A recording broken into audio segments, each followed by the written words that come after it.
Bonjour, mesdames et messieurs, bienvenue dans ce flash d'information. Le 4e Forum de la jeunesse Afrique-Union européenne s'ouvre ce lundi à Abidjan. Il se déroulera sur 3 jours en prélude au sommet des chefs d'État Afrique-UE prévu fin novembre prochain, ici même à Abidjan.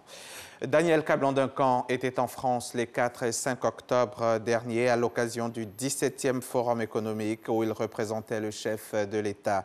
En marge de ce forum, le vice-président a visité la station F, le plus grand incubateur au monde, qui fait de Paris la capitale mondiale des start-up. Station F qu'une délégation ivoirienne visitera très prochainement pour permettre à nos start-upers ivoiriens de s'en inspirer. Jérôme Kofi Abolin était l'envoyé spécial de RTI 1 à Paris. Son reportage vous sera proposé à 13 h.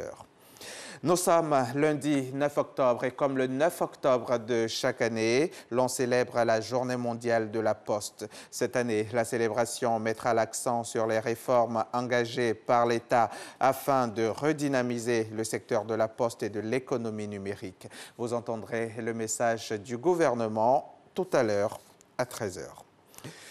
Dans le cadre du programme de promotion de l'entrepreneuriat des jeunes, 7 jeunes porteurs de projets viennent de bénéficier de financements pour leur permettre de réaliser des activités génératrices de revenus. Le reportage de Grace Kando. Jean-Luc a bénéficié l'année dernière d'un financement d'1 500 000 francs CFA pour accroître ses activités dans le domaine de la confection des pagnes baoulés. Comme lui, plusieurs jeunes ont aussi bénéficié d'appui dans le cadre du programme de promotion de l'entrepreneuriat. À l'issue des travaux du comité international de sélection tenu à Mahé aux Seychelles, 7 projets sur 10 ont été retenus pour l'année 2017, montant 13 150 000 francs CFA. Ces projets, tous individuels, couvrent 3 domaines que sont le commerce pour 2 projets, les services pour 3 projets et l'artisanat pour 2 projets. Chers amis jeunes, bénéficiaires de ces fonds, vous avez une obligation de résultat, car vous êtes entièrement responsable de la gestion de vos projets. Saisissez cette opportunité afin de prendre la place qui est la vôtre dans vos communautés respectives. Les bénéficiaires, dont l'âge varie entre 27 et 34 ans, s'en réjouissent.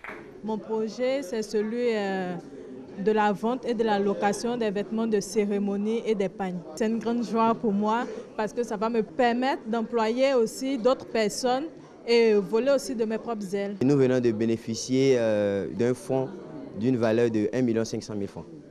Et nous comptons l'utiliser à bon escient pour permettre à chacun de nous et à nos frères et sœurs de pouvoir en bénéficier. Ce financement pour l'autonomisation des jeunes s'inscrit dans le cadre de la coopération entre les États membres de la Conférence des ministres de la Jeunesse et des Sports.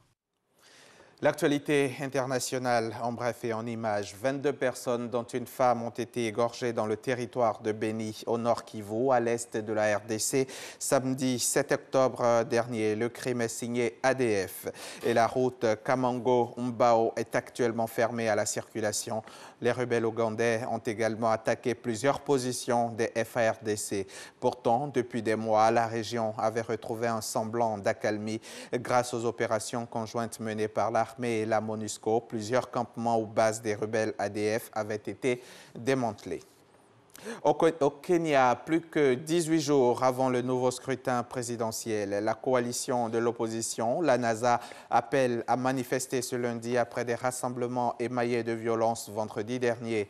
Les partisans de Raila Odinga demandent la démission de plusieurs membres de la commission électorale mise en cause dans l'organisation du premier vote et le retrait d'un projet de loi électorale porté par le parti au pouvoir. Pendant ce temps, le président en exercice Uhuru Kenyatta était en campagne ce week-end tout en engrangeant le soutien de transfuges de l'opposition.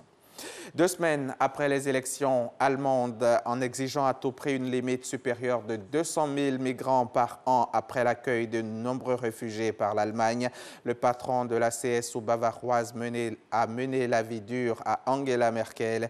La chancelière, elle, ne voulait pas d'une telle limite. Au terme de longues discussions, les deux partis conservateurs se sont mis d'accord sur le chiffre de 200 000 migrants par an en évitant le terme de limite supérieure, un quota qui comprendra les demandeurs d'asile, les personnes accueillies pour des raisons humanitaires ou au titre du regroupement familial.